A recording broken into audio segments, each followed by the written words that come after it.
Waheguru Ji Ka Khalsa, Waheguru Ji Ki Fateh. Hope everyone can hear me okay today. So thank you for joining us once again on our weekly navigation through the energies of the transition that we're all going through at the moment. And this transition that we're going through, I keep abreast of the changes that take place within the physiology of the body, the mental space, but over and above also the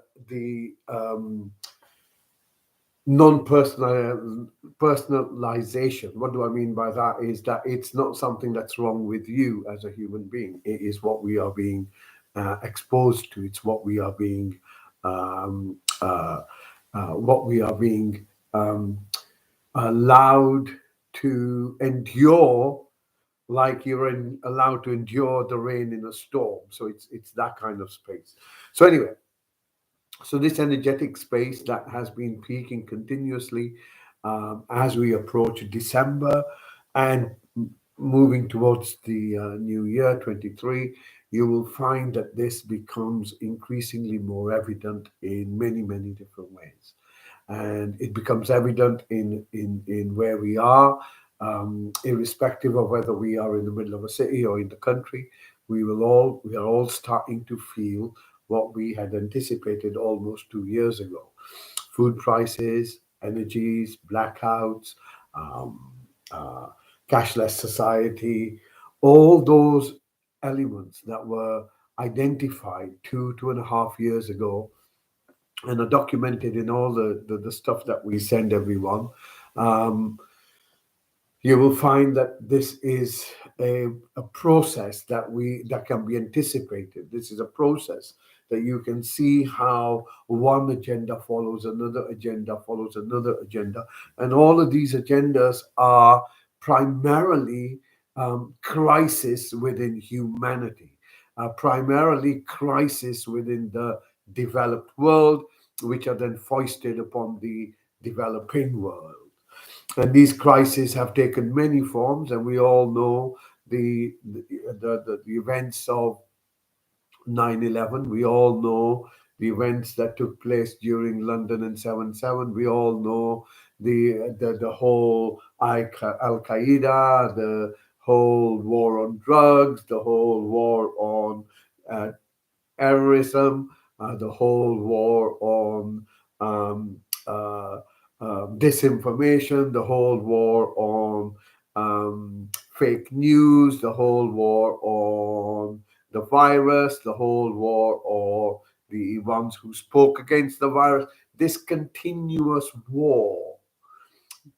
this continuous war that you are always subjected to. And it begins to change every 2 years or so. You will notice this, that every 2 years or so, it becomes into a new crisis.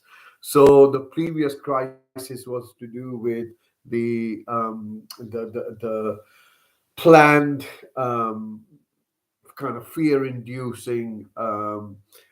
You're all going to die of a cold virus, simply for people to one comply, to see who complied, again to divide the community, to put one against the other, and those who complied trusted the so-called science, who are now discovering that that may not have been the smartest move yet. And this will emerge more and more as we go through winter. And those individuals who knowingly participated in acts which have damaged humanity to such an extent, irrespective of their payback, irrespective of the position, irrespective of the protection, but that little worm that's in their heart will keep gnawing at them, making them question those decisions, making them question what did they gain out of it, making them question a whole range of what I would call ethical principles, which are innate in a human being. And these questions will force more and more of the information to come out. And as more and more information comes out, what many people knew for years, is that we will see that we have indeed been taken towards a on a ride, excuse me, that we have been taken on a ride, we have been taken on a make believe journey in which we have excuse me, we have all been subjected to a whole range of different concerns and damages. um, so in this space that we are in now, what can we expect?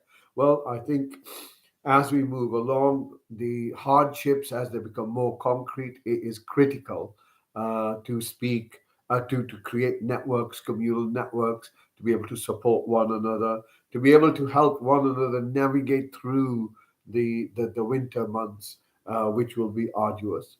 Again, there are easy ways to make access to foods when you can't get hold of it. Sprouting things, like mung beans or alfalfa, can provide quite a lot of um, nourishment, but also bulk for individuals who feel that they are unable to access vegetables at affordable prices. So these next few months are more months on which we will begin to recognize that there are easier ways to live, and these ways are more sustainable.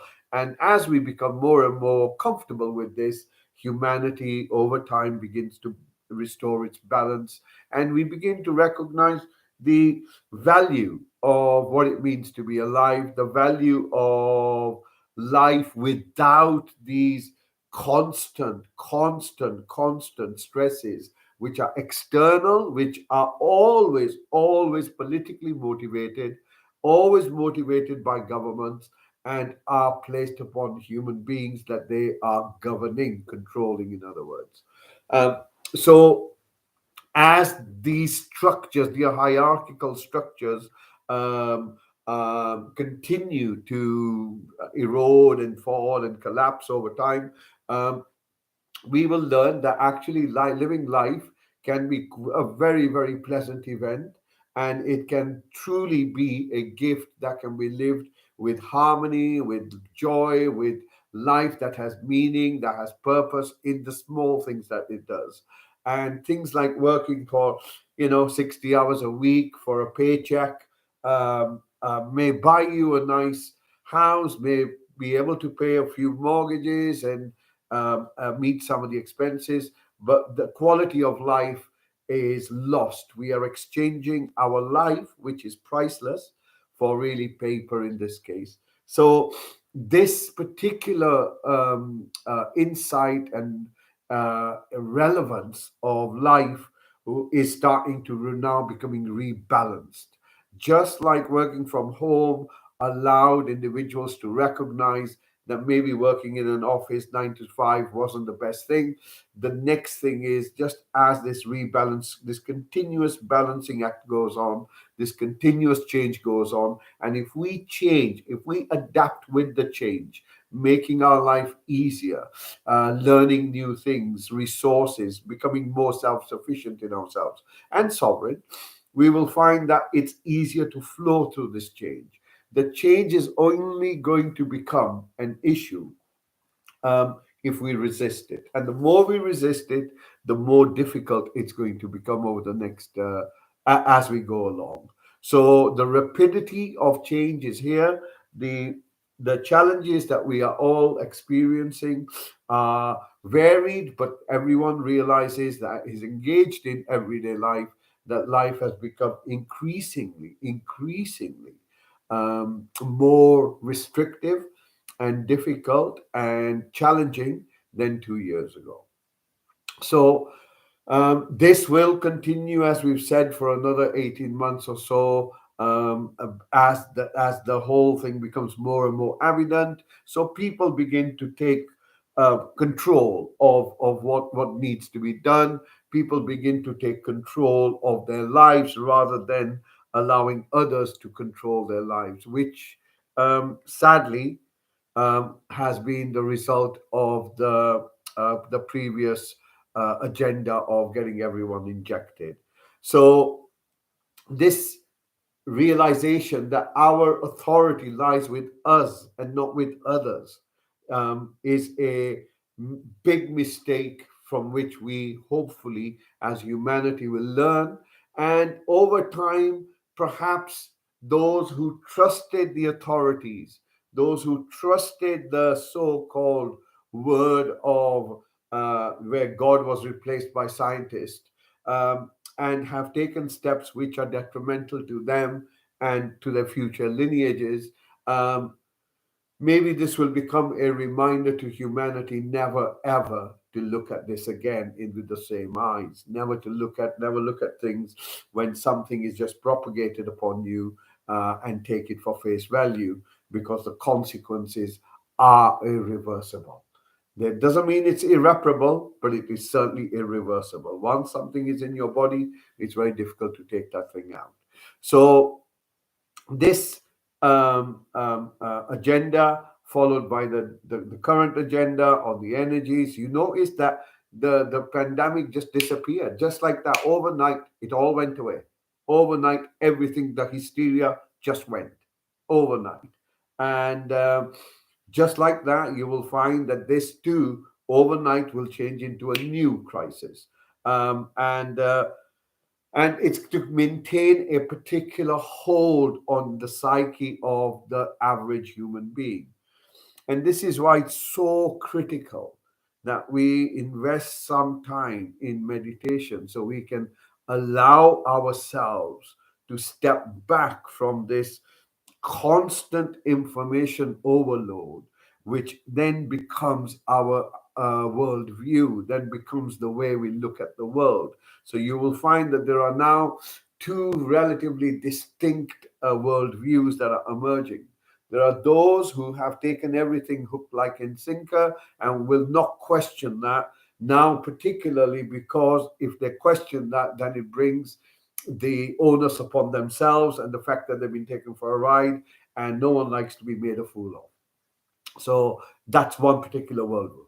The other worldview is those who had the strength, the grace, the divinity, and the um, uh, ability to stand in their truth during those really hard days, and pressure that was unbelievable from employers, from people walking outside, and everything else that went. You all remember a year ago today, everyone was thinking whether they're going to have a Christmas. So all of that pressure being exerted, people stood up for that. And those who stood in their sovereignty have now realized that they have gained something in that.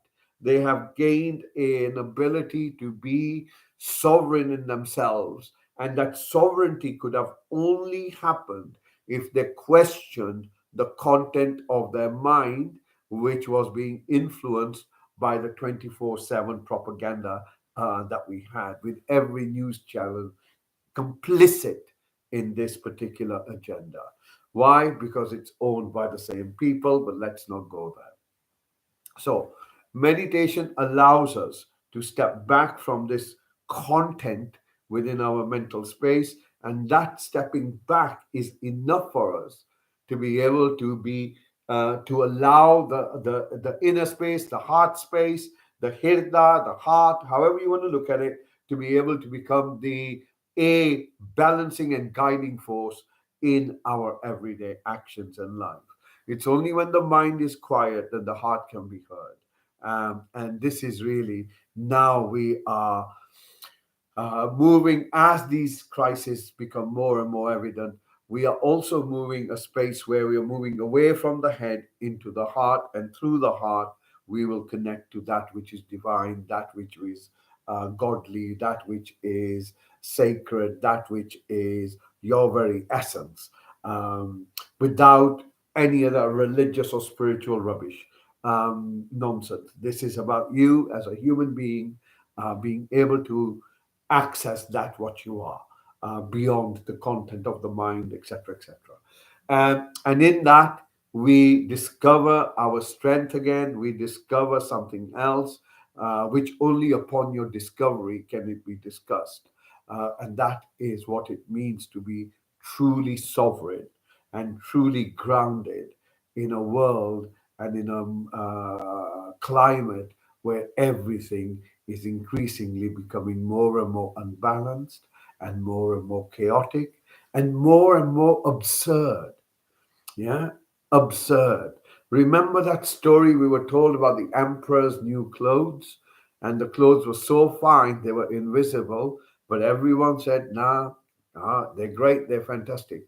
Well, we're in that space now. The absurdity of those who will believe certain things. They're just identity. Just believe. Believe the most absurd things to be reality in life. So, in a world of absurdity, chaos, and challenges, sit back, make sure you have enough popcorn, and enjoy your meditation and moments with yourself. Sitting with yourself is more healing than any therapy or anything else that any can offer, for only you are your therapist. So let's begin our meditation today. Maybe a good 15, 20 minutes. So, relatively short meditation, but again, a meditation that will focus more on the listening today. So, as usual, begin with your body, making sure the back is straight and upright, making sure your shoulders are pulled back. And if you trace your arms down to your wrists and hands, making sure they are comfortable, relaxed. If you need to change your posture, now is the time. Eyes are closed but not squinting. Mouth is closed unless you can't breathe in through your nose. And as you draw your breath in, bringing your focus to yourself as best as you can.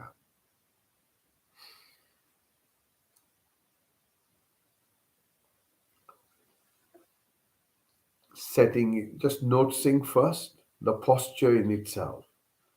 Notice how your body feels. Notice your posture. Notice the physical form of the body itself.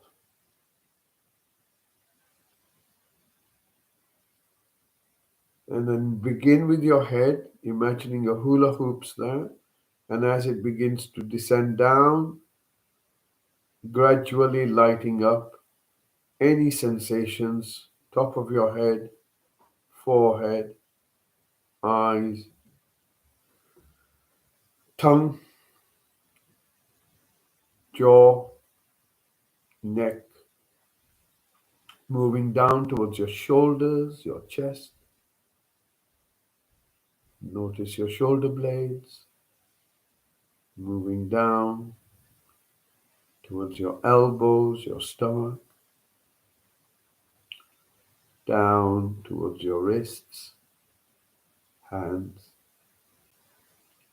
and then moving down from your hips towards the seat, and from your seat, notice the thighs, moving your focus to the knees, and then all the way down towards your feet.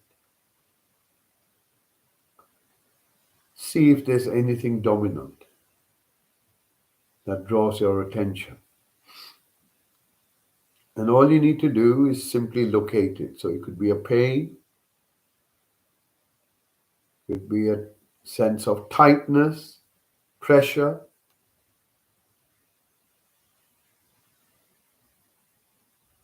it could be an itch,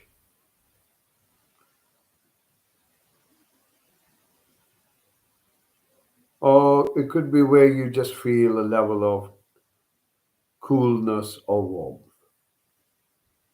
Just begin to notice and locate.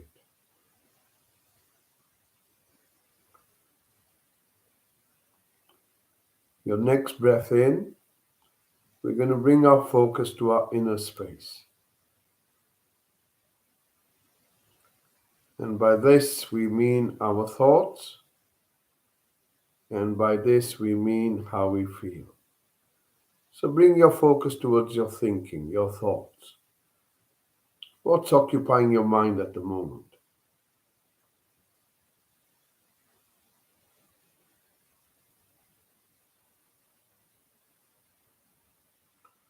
What are your thoughts?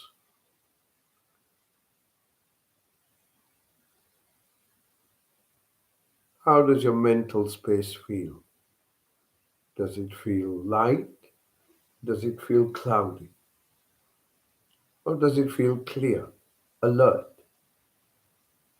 Or does it feel drowsy, tired? Just your mental space.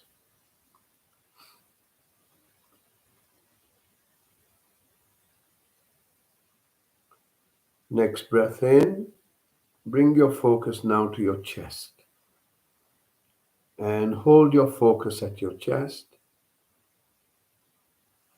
Begin to notice the movement of the chest in rhythm with the breath.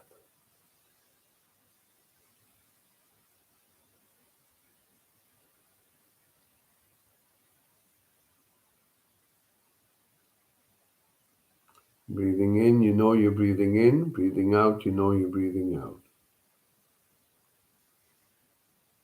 Notice the chest rises as the breath comes in, and as the chest relaxes, the breath goes out. See if you can notice the synchronicity of the two, the breath and the movement of your chest.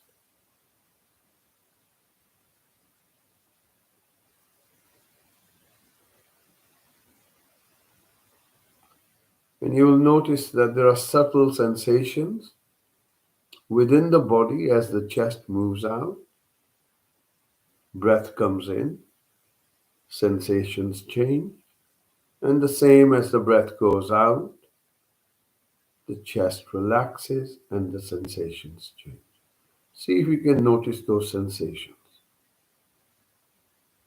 around your ribs,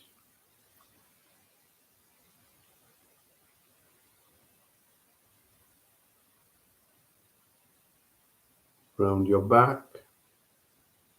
Notice your lower back.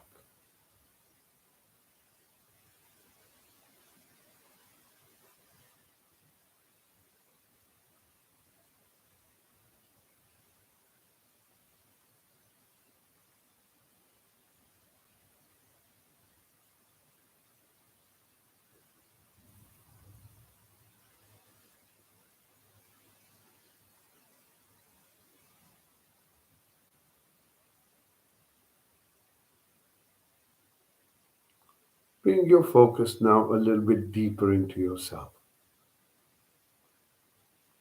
Right in the center of your chest, right in the center of your body. And all you need to do is just hold your awareness there.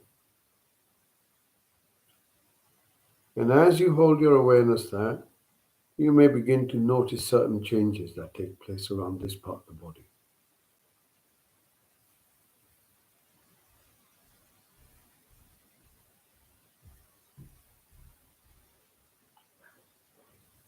And now notice how you're feeling right this moment as you look deep inside yourself.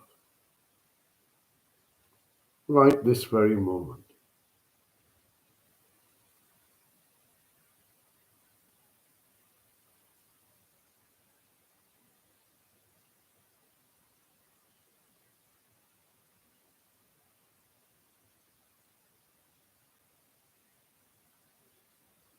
Are you content in this moment?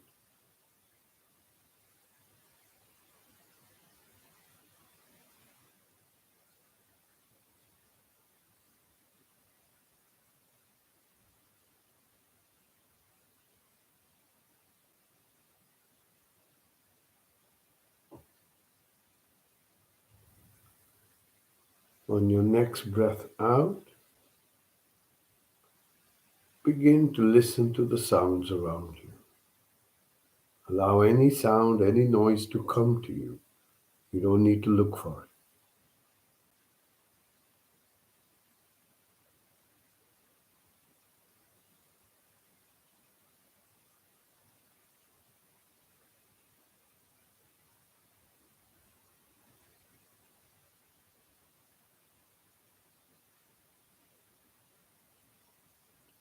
not thinking about it, not trying to work them out, but simply listening.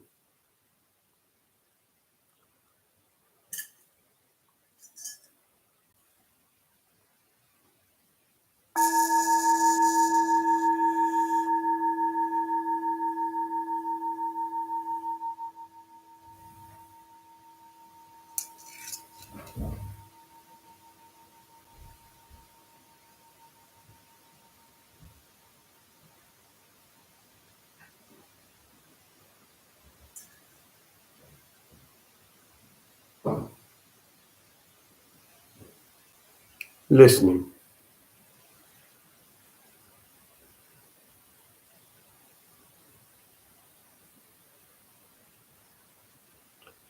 Imagine each bell expanding your awareness.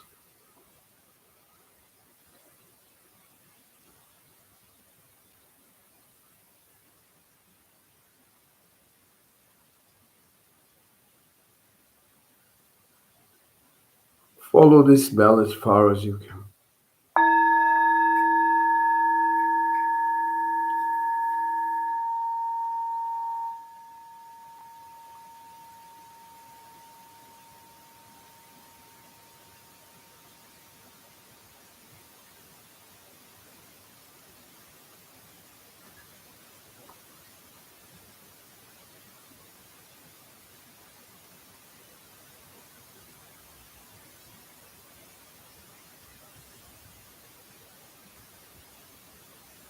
When you're ready, bring your focus just beneath your nose and begin by listening to your breath.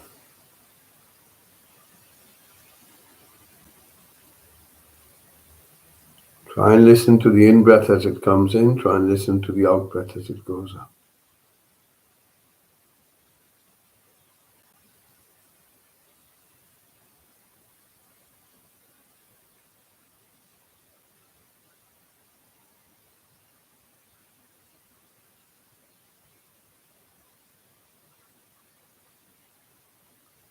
Notice the sound of the in-breath. Notice the sound of the out-breath.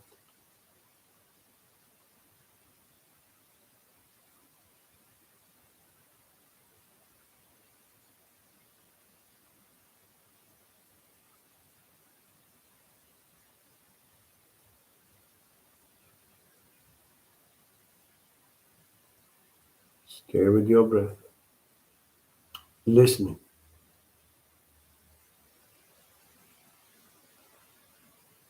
Or try and listen to the in-breath as it comes in.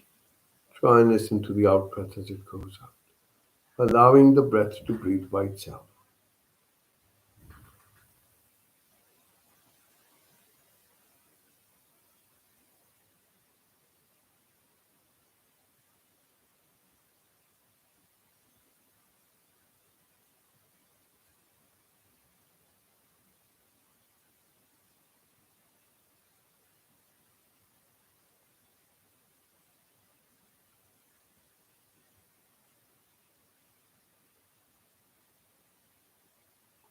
Stay with your breath.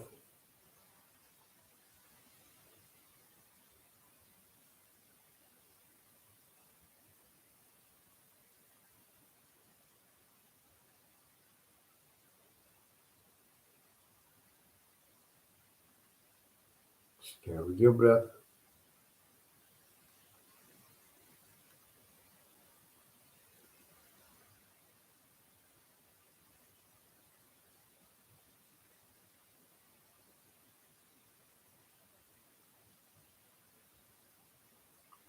Follow your out-breath all the way till the end. Notice when it finishes, how the sound finishes.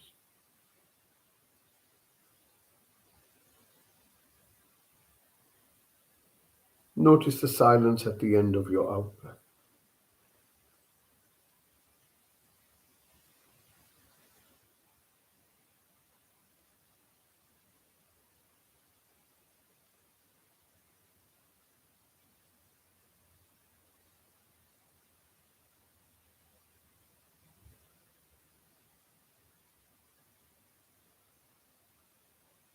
Stay with your breath.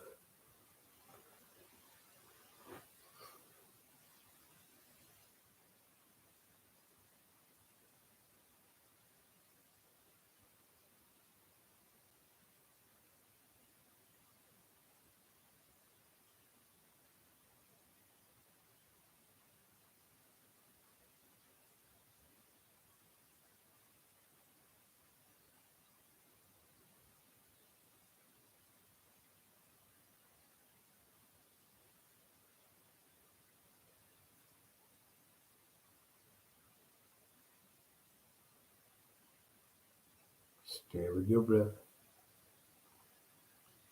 Listening.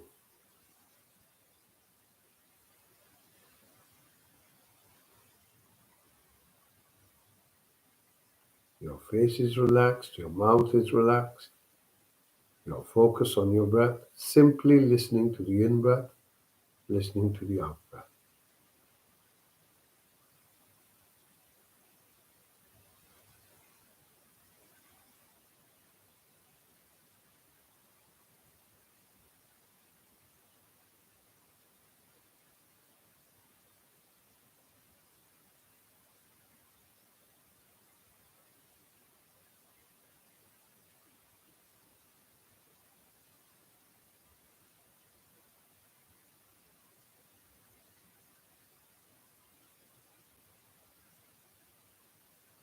Stay with your breath.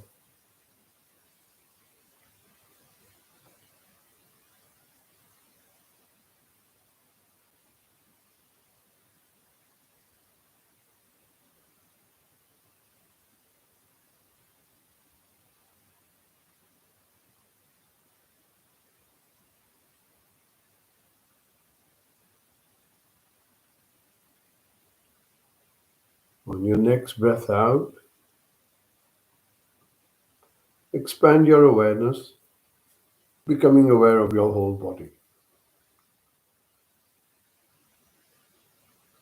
Locating your body here.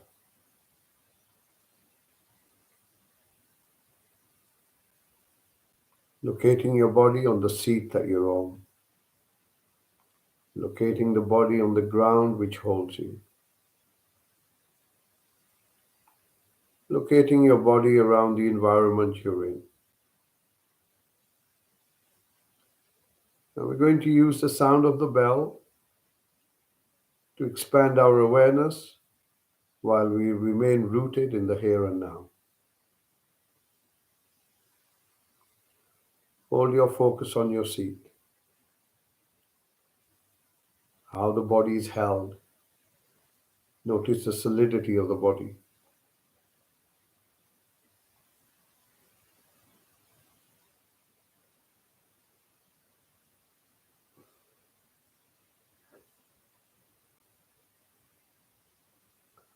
On your next breath out,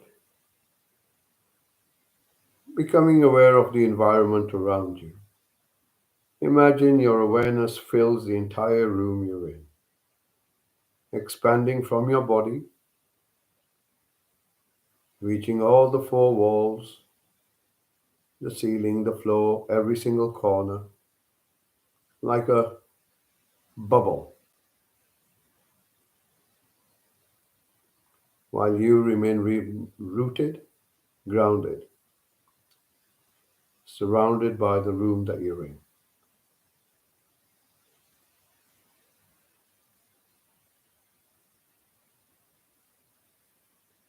When you hear the next bell, you're going to allow your awareness to follow the bell and expand your awareness so you're in the city that holds the room that you're in.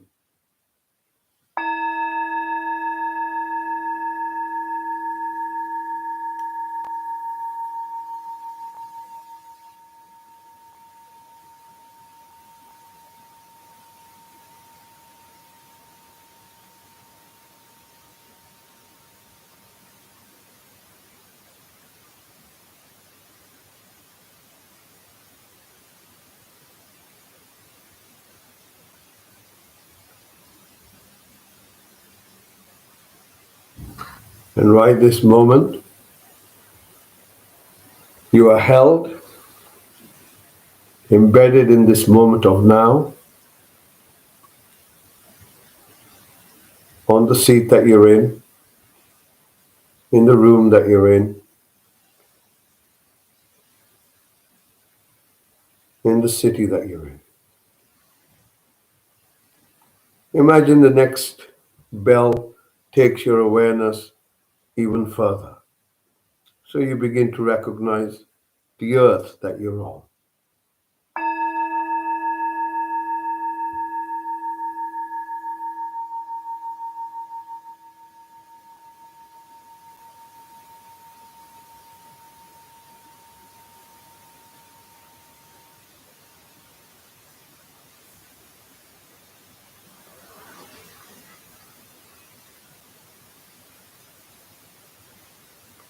The earth that holds you, embedded in the solar system, embedded in the billions of galaxies,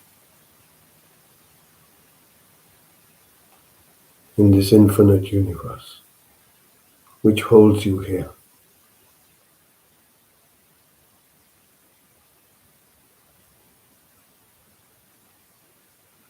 Allow yourself to be held.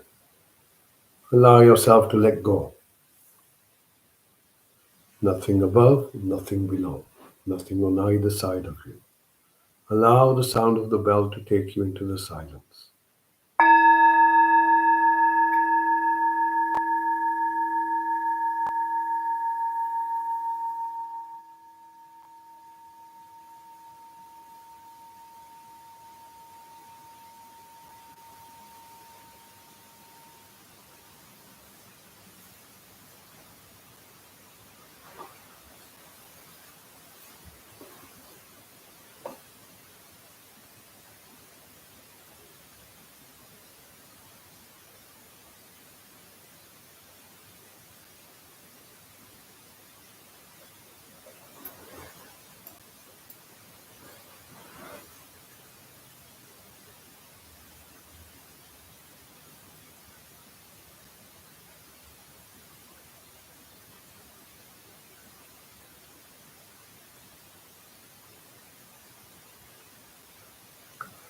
Gently bring your focus just beneath your nose, sitting with your breath in the vastness, silence of now.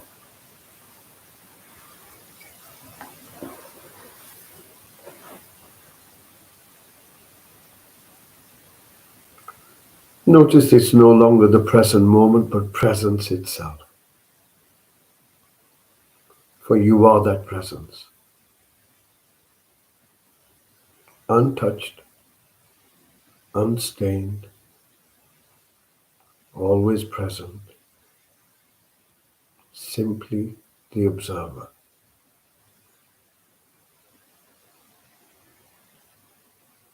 Presence.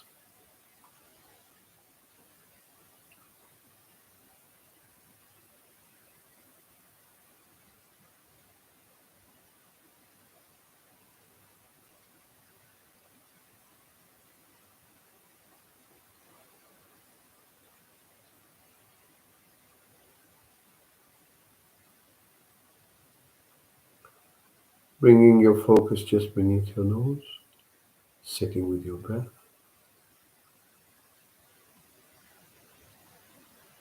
The presence of now,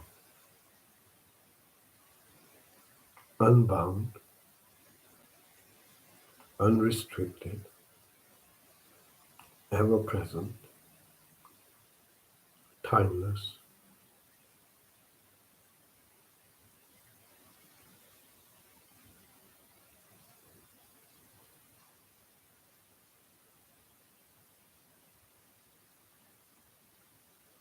The presence that you are.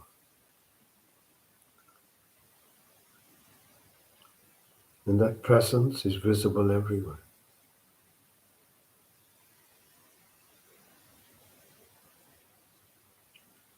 Next breath out. Expand your awareness to include your body again.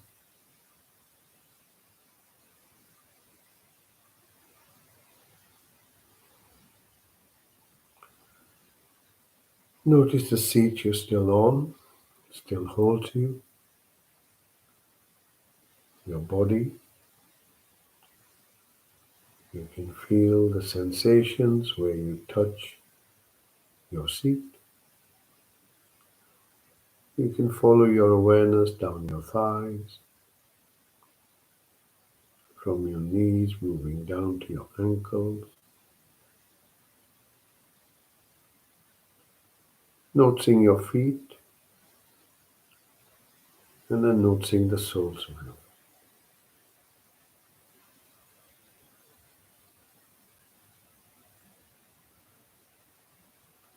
presence, bringing your focus back to the seat. Notice your back is straight and upright. Shoulders, arms, hands are comfortable. Eyes are closed, mouth is closed, and your face is relaxed. Coming back to your breath.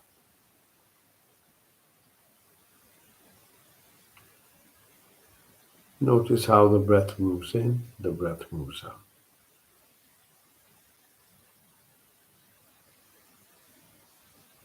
And the presence that is aware of the subtle sensations in the body as the breath moves in and the breath moves out.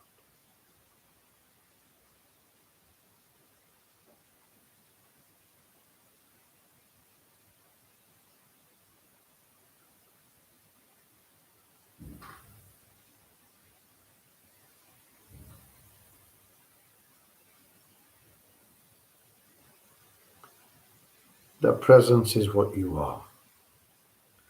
Identify with it, not with the content of the mind or the pains in the body or the changing emotions, but the presence that's always there.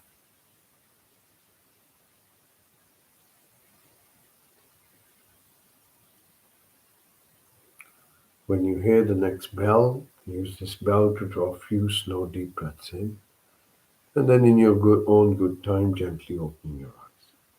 Take your time.